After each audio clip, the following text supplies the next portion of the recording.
I'm talking about a clean slate. You ever try and clean an actual slate? You always see what was on it before.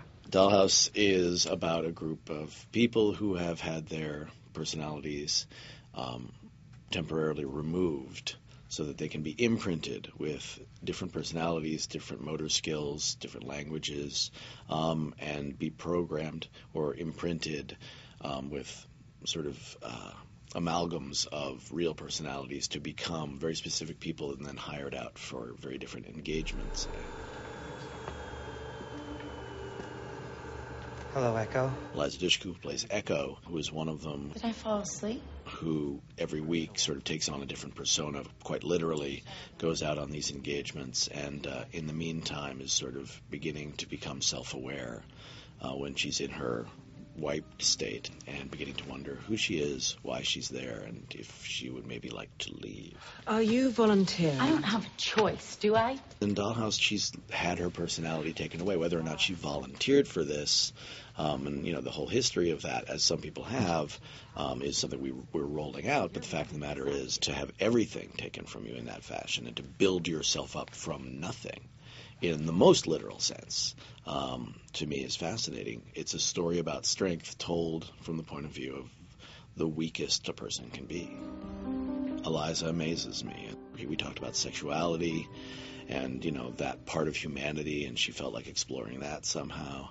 And I was talking about how versatile I think she is, and through that came the idea for Dollhouse, which was you're somebody different all the time, and part of that we wanted to deal with was the idea that, part of what she would be doing would be having sex. Imprints gone. The new moon has made her virgin again. If people could hire other people to be whoever they wanted, then that is an issue that would come up. It made the premise very dicey for a lot of people, including the network, but we just felt it would be interesting to explore and disingenuous not to.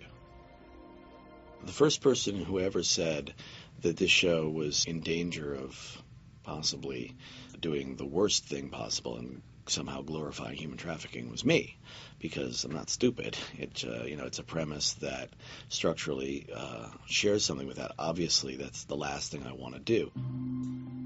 But I do want to do a show that discusses the idea of what we want from each other sexually, what we would do if we could have whatever we needed sexually. So I put it in a fantasy where these people are never allowed to get hurt, they're taken very good care of, they're paid tons of money, and after 5 years they're allowed to go off.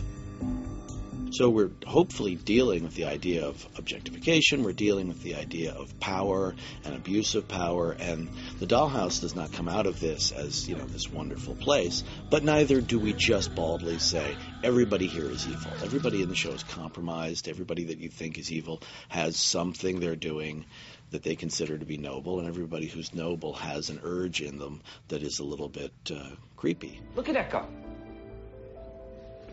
Not a care in the world. She's living the dream. Whose dream? Who's next?